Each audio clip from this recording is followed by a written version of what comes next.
walk isn't that he takes a break. Your walk on a loose rein should not be a slower walk. It has the same energy.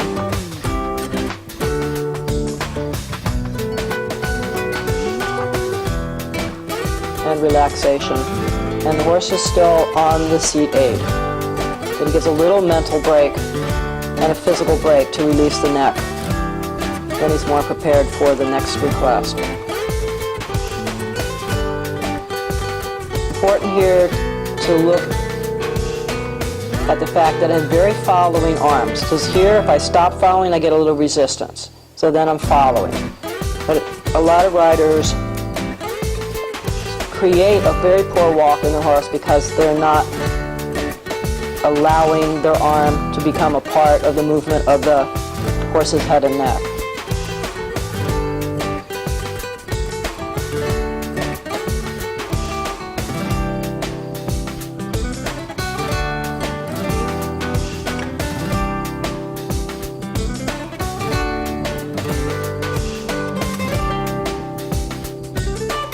We have very good energy in the trot. A little bit forward, a little bit back. They should be seamless. You shouldn't feel like you're putting on the brakes from the front to the back. You just sit a little bit taller. The horse brings a little bit more weight to the hindquarters.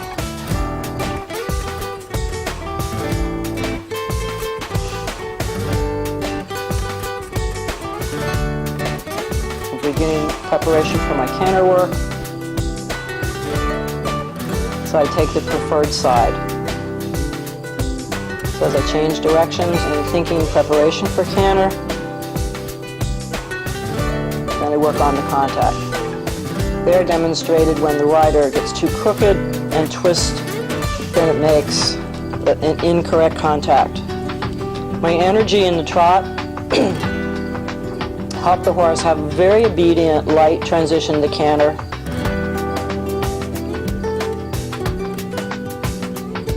You can also go on a 2-point or a half seat, a very light seat in the beginning. Depends how much tension your horse has in his back. But if you're not comfortable, your horse is not comfortable. So if the horse needs to have a little more relaxation, then I would stay in 2-point longer. Here I'm demonstrating overuse of the inside rein and then overuse of the outside rein. And that my alignment in my shoulders was against the movement of the horse.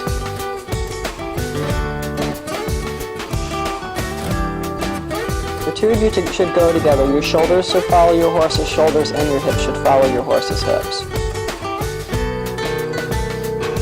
And on a circle, your horse's inside hip is forward.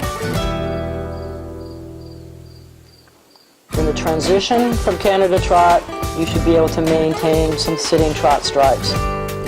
Then rise after that. That way you don't disturb your horse's balance. Transition from a non-allowing seat to a receiving hand. Sit 2 or 3 strides and then you can rise. With the feeling that your horse steps from the hindquarters to your hand. There the canter is very straight. Contact is equal.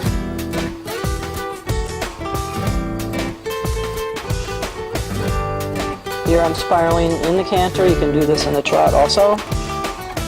And gradually decreasing the circle based on your horse's level. Do this gradually over a period of months and decrease the size of the circle just a little bit beyond what your horse is comfortable with. And maybe from 20-meter circle to 18 would be enough, all your horse could do that day. You're gradually, over a period of time, increasing a little bit your request.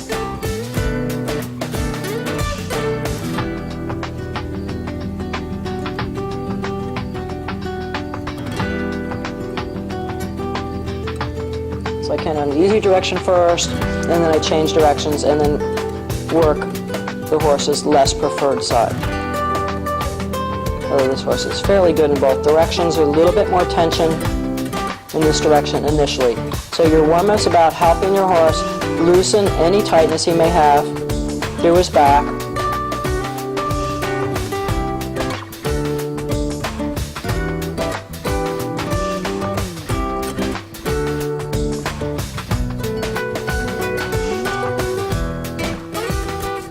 But here I'm showing a very good, clear 3-beat rhythm. The diagonal pair, right front, left hind, lands at the same time. So it's right hind, diagonal pair, left front. Elbows following. Light C, and then 3-point.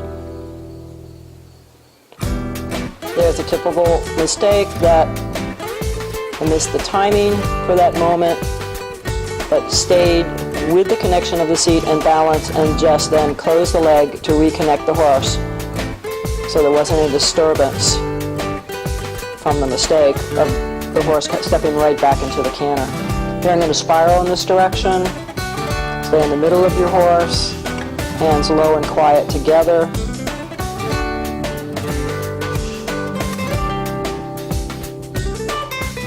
And you can stretch them down a little bit, changing the frame. Getting your horse really loose, laterally and longitudinally.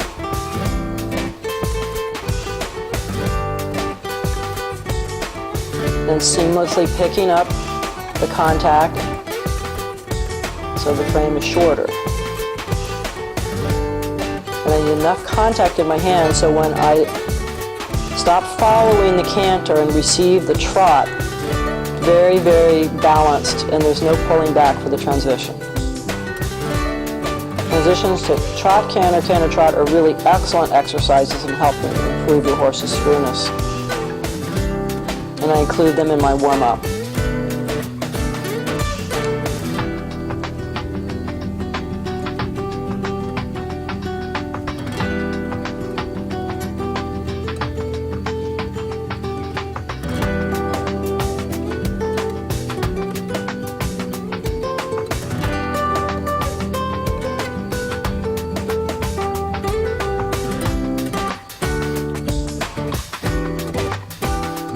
Go a little laterally in the canter, just a few steps sideways from the track, go straight, and leg yield back to the track.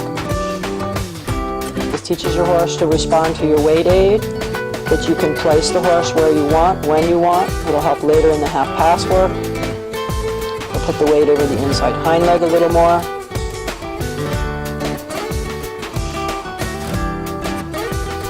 If you don't give your horse something to do, he's going to give you something to do. So really keep the horse with a running conversation all the time.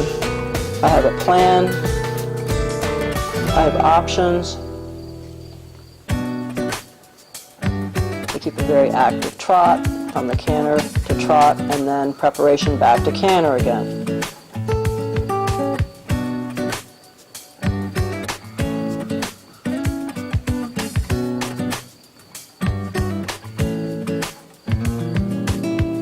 I'm asking for just a couple little shorter steps, and then back.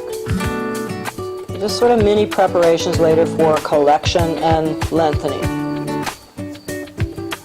But you begin with the very small transitions from a working canter to just a little bit shorter stride, back to working, and then a little bit out above that and back. And you train with a sliding scale. No surprises, but gradual introduction, and then asking the horse more and more within your program. After your canter work, your horse should have very relaxed rhythm in the trot, willing to stretch down.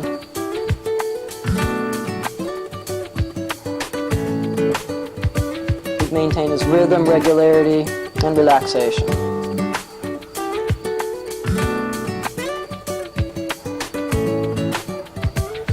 Horse now is very comfortable, relaxed, huge strides in the walk, and very comfortable. So after I give him a short break, I'd be ready then to begin my work, whether I'm working on shoulder in, half pass, collections, flying changes. As the horse now is physically prepared and mentally prepared to continue in the ride session.